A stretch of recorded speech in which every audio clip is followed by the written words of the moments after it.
జరుగుతున్న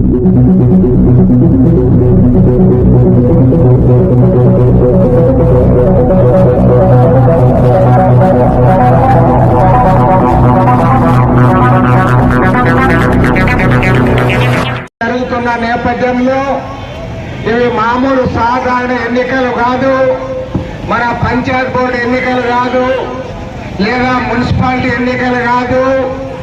భారతదేశం 143 కోట్ల జనాభా ఉన్న దేశం, ప్రపంచంలోనే అతిపెద్ద దేశం.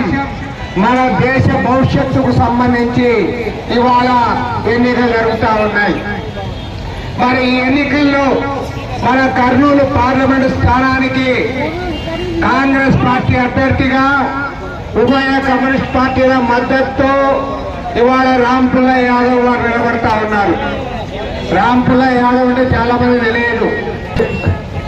లక్కీటు కోపానికి ఏమో లక్కు తగ్గుతుందో లేదో తెలియదు, కానీ ఈసారి కాంగ్రెస్ పార్టీ గెలవాల్సిన అవసరం ఉంది, కమ్యూనిస్టులు గెలవాల్సిన అవసరం ఉంది.